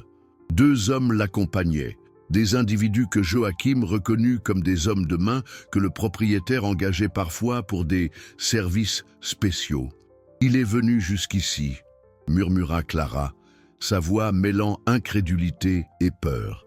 Joachim sentit son estomac se nouer. Le colonel avait découvert où il se trouvait, et à la détermination peinte sur son visage, il n'était pas venu pour discuter paisiblement. « Clara, tu dois appeler la police. Maintenant. »« Mais papa, maintenant !» L'urgence dans sa voix la fit réagir immédiatement. Tandis que Clara cherchait son téléphone portable, Joachim observa le colonel et ses hommes s'approcher de la maison. Il y avait quelque chose dans la posture du propriétaire qui suggérait le désespoir. Un homme acculé, prêt à prendre des mesures extrêmes pour protéger ses secrets. Tempête, comme s'il sentait la tension dans l'air, leva la tête et hennit doucement. Un son qui portait autant l'alerte que la loyauté envers l'homme qui l'avait sauvé. La bataille finale était sur le point de commencer, et cette fois, il n'y avait aucun endroit où fuir. Le colonel Bénédicte frappa à la porte de la maison avec une force excessive, chaque coup résonnant comme un tambour de guerre. Joachim fit signe à Clara de rester dans l'écurie pendant qu'il marchait lentement vers l'entrée principale. Chaque pas était mesuré, chaque mouvement calculé pour ne pas provoquer une escalade inutile de la violence. « Je sais que vous êtes là-dedans !» La voix du colonel traversa le bois de la porte. « Je veux vous parler, civilement. » Joachim ouvrit la porte juste une fente, gardant la chaîne de sécurité en place. « Que voulez-vous, Bénédicte ? Je veux mon cheval de retour, et je veux que vous arrêtiez cette campagne de diffamation contre moi. » « Quelle campagne de diffamation ?» Joachim ouvrit un peu plus la porte, permettant au colonel de voir clairement son visage. « Nous ne faisons que divulguer la vérité. »« La vérité ?» Le colonel rit, mais il n'y avait pas d'humour dans son rire. « La vérité, c'est que vous avez pénétré ma propriété, volé mon animal, et maintenant vous utilisez une femme pour répandre des mensonges à mon sujet. » Les preuves ne sont pas des mensonges, colonel. Ce sont des documents officiels, des relevés bancaires, des confessions signées. Le visage du colonel se tordit de colère. Des documents qui peuvent être falsifiés, des confessions qui peuvent être inventées, la parole d'un comptable mort contre la mienne. C'est à ce moment-là que Clara apparut à côté de son père, sa présence altérant immédiatement la dynamique de la situation. Elle tenait une épaisse enveloppe dans ses mains et ses yeux brillaient d'une détermination froide. En fait, colonel, ce n'est pas seulement la parole d'un comptable mort. Sa voix était ferme et professionnelle. C'est la parole de 3 banques différentes, de 2 audits indépendants et des services fiscaux. Le colonel pâlit visiblement. De quoi parlez-vous? Pendant que vous libériez Tempête hier soir, j'ai passé quelques heures à passer des appels à Paris. J'ai découvert que je ne suis pas la seule personne à avoir enquêté sur vos activités financières. Clara sourit, mais était un sourire sans chaleur. Il semble que vos créativités comptables aient attiré l'attention de certaines autorités. C'est impossible. C'est possible quand vous laissez une trace de preuve pendant plus de 5 ans. Des transferts suspects, des déclarations incohérentes, des sociétés écrans. Clara ouvrit l'enveloppe et en sortit plusieurs documents. Vous n'avez pas été très prudent en masquant vos traces. Joachim observait l'échange entre sa fille et l'homme qui avait détruit sa vie, ressentant un mélange de fierté et d'inquiétude. Clara était devenue une femme formidable, capable d'affronter n'importe quel adversaire avec intelligence et courage. Mais le colonel Bénédicte était un homme désespéré, et les hommes désespérés étaient dangereux. « Vous ne comprenez pas à qui vous avez affaire, jeune fille, » dit le colonel, sa voix baissant à un ton menaçant. « J'ai de l'influence dans cette région, j'ai des amis en haut lieu. Vous aviez, » corrigea Clara. Mais l'influence construite sur des mensonges et l'intimidation a tendance à s'effondrer quand la vérité éclate. C'est alors que le colonel fit signe aux 2 hommes qui l'accompagnaient. Ils s'approchèrent de la porte, et Joachim put voir que l'un d'eux portait une matraque. « Dernier avertissement, » dit le colonel. « Rendez-moi mon cheval et détruisez ces faux documents, ou vous le regretterez. » « Ou quoi ?»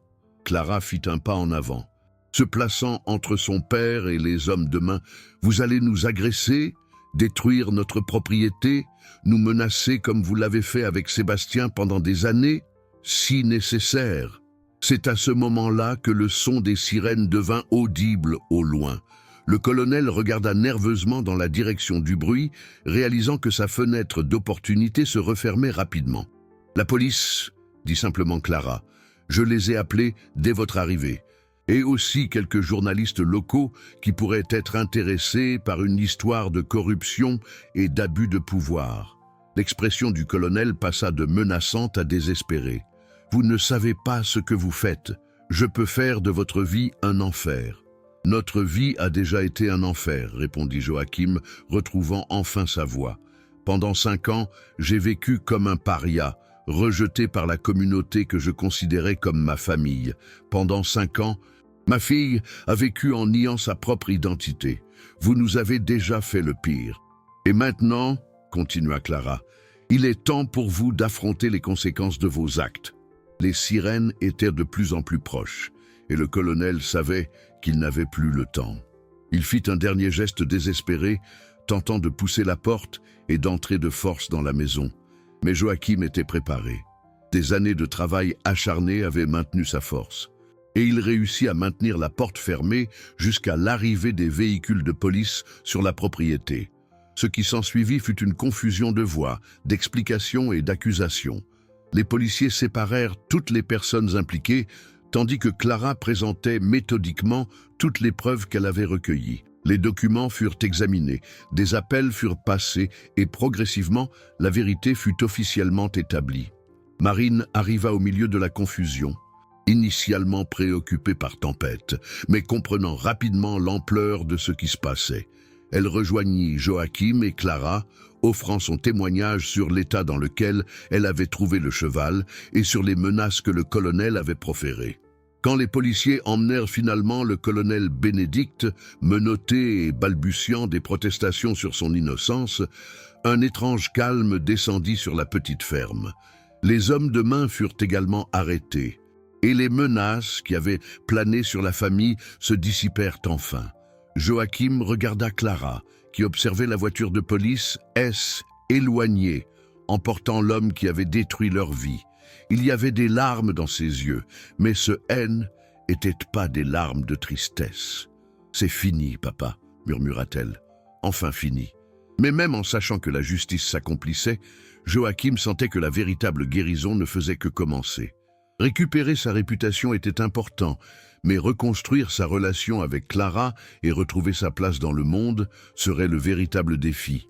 Tempête hennit doucement depuis l'écurie, comme s'il les rappelait à la maison. 3 semaines après l'arrestation du colonel Bénédicte, Joachim était debout au centre de la place principale du village, entouré de plus de monde qu'il n'en avait vu réuni depuis des années. Le maire avait convoqué une assemblée publique pour éclaircir les faits et rétablir la justice dans la communauté. De belles paroles qui ne pouvaient effacer 5 ans d'humiliation et de rejet. Clara tenait fermement son bras, sa présence étant la seule chose qui l'empêchait de fuir ce moment. Marine était à son autre côté, portant un dossier avec tous les documents qui prouveraient publiquement son innocence.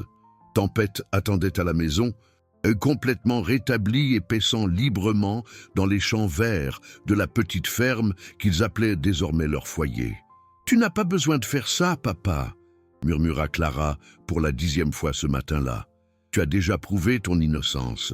Les autorités ont déjà reconnu l'erreur. »« Oui, j'en ai besoin », répondit Joachim, sa voix ferme malgré le tremblement de ses mains. « Ces gens m'ont vu comme un voleur pendant 5 ans.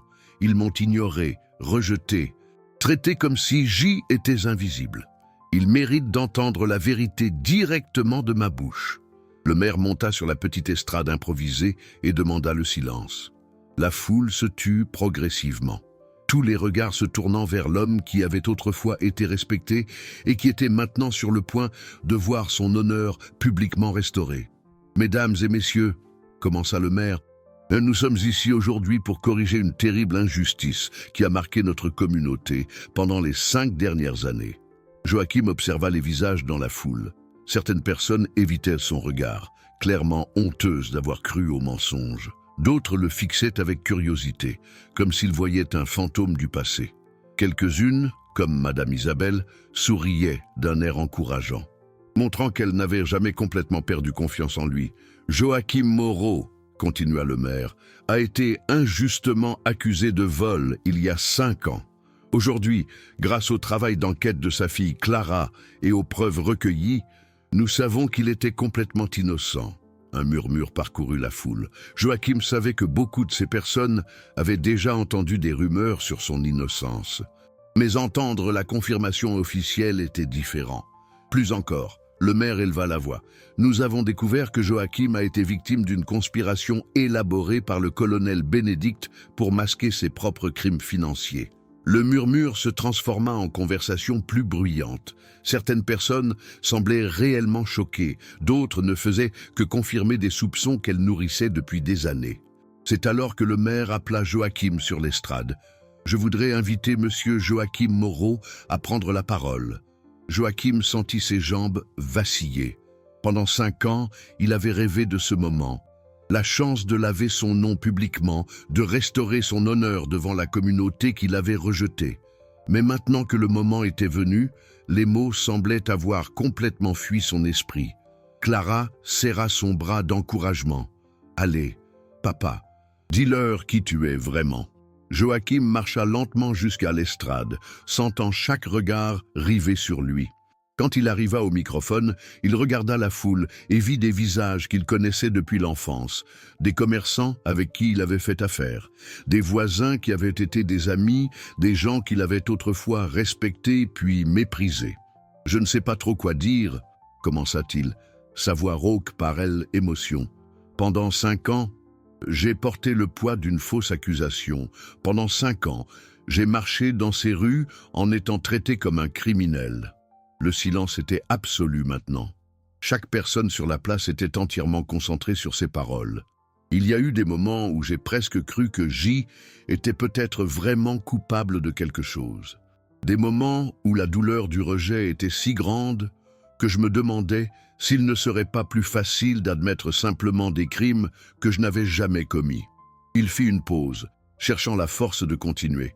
Mais il y avait quelque chose qui m'empêchait d'abandonner complètement, le souvenir de qui j'y étais avant que tout cela n'arrive, le souvenir de l'homme qui prenait soin des animaux avec amour, qui travaillait honnêtement pour subvenir aux besoins de sa famille, qui croyait que faire le bien était toujours le meilleur choix. Des larmes commencèrent à couler sur les visages de certaines personnes dans la foule. Joachim vit Madame Isabelle essuyer ses yeux avec un mouchoir, et le boulanger, qui avait l'habitude de lui donner du pain rassis, baisser la tête de honte. « Aujourd'hui, je ne suis pas ici pour blâmer qui que ce soit, » continua Joachim, sa voix gagnant en force. « Et je ne suis pas ici pour demander pardon pour ce que vous avez fait ou n'avez pas fait. Je suis ici pour dire une chose simple. J'ai toujours été innocent, et je serai toujours le même homme que vous avez connu auparavant. » Il regarda directement Clara, qui souriait à travers ses larmes. « Je suis ici pour dire que la souffrance m'a appris des choses que la prospérité n'aurait jamais pu enseigner. Elle m'a appris l'importance de la compassion, la valeur de la dignité personnelle et le pouvoir de ne jamais abandonner la vérité. » La foule était complètement silencieuse maintenant, beaucoup de gens pleurant ouvertement. « Et je suis ici pour dire que je pardonne. Je pardonne à tous ceux qui ont douté de moi, qui m'ont tourné le dos, qui ont cru aux mensonges sur mon caractère, parce que garder de la rancune, ce serait me transformer en le genre de personne que je n'ai jamais été. » Quand Joachim descendit de l'estrade, une chose extraordinaire se produisit. Une personne dans la foule commença à applaudir, puis une autre, et une autre. En quelques instants, toute la place était debout, applaudissant l'homme qui avait gardé sa dignité même dans les moments les plus sombres. Mais ce qui toucha le plus profondément le cœur de Joachim, ce ne furent pas les applaudissements. Ce fut de voir Clara courir vers lui, des larmes de fierté coulant sur son visage, prête à embrasser le père qui avait non seulement survécu à l'injustice, mais en était ressorti comme un homme encore plus intègre. À ce moment-là, sous le soleil chaud de la place où il avait été publiquement humilié des années auparavant, Joachim Moreau retrouva enfin non seulement sa réputation, mais quelque chose d'encore plus précieux, la certitude d'être resté fidèle à lui-même quand tout autour de lui s'était effondré. La vérité avait triomphé, mais plus important encore, son âme était restée intacte. 6 mois après l'assemblée publique, Joachim était debout sur la véranda de sa maison, observant Tempête galoper librement dans le pâturage vert. Le cheval S était complètement rétabli, non seulement physiquement, mais aussi émotionnellement. Sa robe blanche brillait au soleil, et il y avait une joie dans ses mouvements qu'on n'avait pas vue depuis longtemps. La petite ferme S était complètement transformée depuis qu'ils y avaient emménagé. Clara avait utilisé une partie de l'indemnisation financière qu'ils avaient reçue du procès contre le colonel Bénédicte pour apporter des améliorations à la propriété. Maintenant, il y avait de nouvelles clôtures, un système d'irrigation moderne, et même un petit potager où Joachim cultivait ses propres légumes. « Papa !» La voix de Clara le tira de ses pensées. Elle s'approcha en portant 2 tasses de café, un rituel qu'ils avaient établi pour les dimanches matins. « Je pensais, » dit Joachim, acceptant le café et s'asseyant sur une chaise à bascule que Clara avait achetée spécialement pour lui. « À quel point tout a changé. »« Pour le mieux ?» demanda Clara, s'asseyant à côté de lui. « Définitivement pour le mieux. Mais pas de la façon dont je m'y attendais. » Clara le regarda avec curiosité. « Comment ça ?» Joachim désigna Tempête, qui avait cessé de courir et paissait maintenant tranquillement. « Quand tout a commencé, je pensais que ce serait une question de sauver un cheval, puis j'ai pensé que ce serait une question de prouver mon innocence. Mais au final, C était bien plus que cela. C était quoi? C était découvrir que même lorsque nous perdons tout, maison, travail, réputation, famille, nous pouvons encore trouver un but en aidant un autre être qui souffre. » Joachim sourit, observant l'animal qui avait catalysé tout son parcours de rédemption. Et C était apprendre que parfois, en sauvant les autres, nous finissons par nous sauver nous-mêmes. Marine apparut à l'entrée de la propriété, marchant vers la maison avec son sac vétérinaire. Même avec Tempête complètement rétablie, elle continuait à faire des visites régulières, non plus comme vétérinaire, mais comme amie de la famille. « Comment va notre patient préféré aujourd'hui » demanda-t-elle, se joignant à eux sur la véranda. « Parfait » répondit Joachim. « Parfois, je le regarde et j'ai du mal à croire que c'est le même animal que j'ai trouvé piégé dans cette clôture. » Marine s'assit sur le bord de la véranda, observant Tempête avec une satisfaction professionnelle. La capacité de récupération des animaux m'impressionne toujours. Ils ne gardent pas de rancune, ne vivent pas dans le passé. Quand ils sont traités avec amour et soin, ils épanouissent simplement. Comme les gens devraient l'être, murmura Clara. Comme les gens peuvent l'être, corrigea Joachim. Depuis l'assemblée, j'ai reçu des visites de personnes qui veulent s'excuser pour ce qui s'est passé. Pas plus tard qu'hier. Le boulanger est venu ici offrir du pain frais toutes les semaines. Madame Isabelle a apporté un gâteau et est restée 2 heures à parler du bon vieux temps. « Et comment vous sentez-vous par rapport à ça ?» demanda Marine. Joachim réfléchit un instant avant de répondre, reconnaissant, non pas parce qu'elles se sont excusées, mais parce qu'elles ont eu le courage de reconnaître leurs erreurs. Cela montre que notre communauté a encore de la bonté dans le cœur. Clara toucha doucement le bras de son père. « Papa, j'ai reçu un appel intéressant hier soir. »« De qui ?»« De Monsieur Robert, le propriétaire du domaine de l'Espoir. Il a entendu parler de votre expérience avec les chevaux et veut vous offrir un emploi. Non pas comme employé ordinaire, mais comme consultant spécialisé en comportement équin. » Joachim haussa les sourcils, surpris. Au consultant, « Il semble que votre histoire avec Tempête ait circulé dans la région. Plusieurs éleveurs ont été impressionnés par votre capacité à vous connecter avec un animal traumatisé et à l'aider à se rétablir. » Clara sourit. « Ils veulent apprendre vos méthodes. » L'ironie de la situation ne passa pas inaperçue pour Joachim. 5 ans auparavant, il avait été expulsé d'un domaine sous de fausses accusations. Maintenant, il était invité à partager son expertise avec d'autres éleveurs. « Et qu'as-tu répondu ?»« Que j'en parlerai d'abord avec vous. Mais, papa, ce serait une opportunité incroyable. Vous pourriez travailler avec ce que vous aimez, aider d'autres animaux, et en plus, bâtir une réputation basée sur votre véritable compétence. » Marine approuva l'idée. « Ce serait parfait, Joachim. Vous avez un don naturel avec les animaux, surtout ceux qui ont subi des traumatismes. »« Peut-être, » dit Joachim pensivement. « Mais d'abord, je veux m'assurer que Tempête est complètement stabilisé ici. Il a traversé beaucoup d'épreuves, et je ne veux pas qu'il se sente abandonné à nouveau. » Comme s'il avait entendu son nom, Tempête leva la tête et regarda directement le groupe sur la véranda. Puis, à la surprise de tous, il commença à trotter vers la maison. « Regardez » murmura Marine. « Il veut participer à la conversation. » Tempête s'approcha de la véranda et tendit son cou par-dessus la clôture basse, cherchant clairement des caresses. Joachim se leva et alla vers lui, caressant doucement son museau soyeux. « Qu'en penses-tu, mon vieil ami ?» demanda-t-il au cheval. « Devrions-nous aider d'autres chevaux comme nous t'avons aidé ?» Tempête posa sa tête sur l'épaule de Joachim, un geste d'affection et de confiance qui fit sourire Clara et Marine. « Je crois qu'il approuve l'idée, » dit Clara. Joachim continua à caresser Tempête, mais son esprit était ailleurs. Il pensait à tous les animaux qui pouvaient souffrir comme Tempête avait souffert, à tous les propriétaires qui pouvaient apprendre des méthodes d'entraînement plus compatissantes, à toutes les vies, humaines et animales, qui pouvaient être améliorées grâce à ce qu'il avait appris au cours de son parcours. « Vous savez quoi ?» dit-il finalement. « Je crois que je vais accepter cette offre, mais à une condition. »« Laquelle ?» demanda Clara. « Je veux que tu sois ma partenaire dans l'entreprise.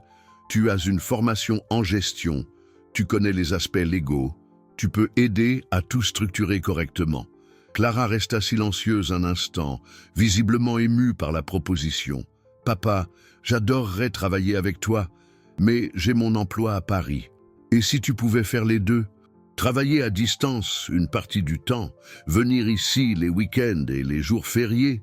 Joachim sourit. « Ce n'est pas seulement une question d'affaires, Clara.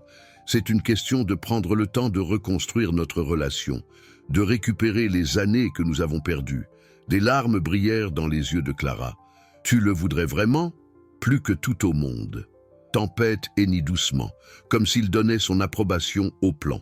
Marine rit, observant la scène avec tendresse. « On dirait que vous avez la bénédiction du membre le plus important de la famille, » dit-elle. Tandis que le soleil se couchait sur la petite ferme, peignant le ciel de tons dorés et rosés, Joachim sentit une paix profonde s'installer dans son cœur.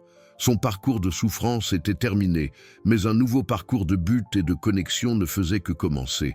Il avait tout perdu une fois, mais maintenant il gagnait quelque chose d'encore plus précieux, la chance de transformer sa douleur en guérison, son expérience en sagesse et sa compassion en force pour aider les autres.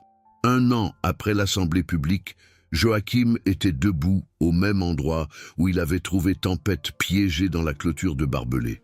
Mais maintenant, au lieu d'un animal blessé et désespéré, il n'y avait qu'un champ vert et paisible où quelques fleurs sauvages avaient poussé.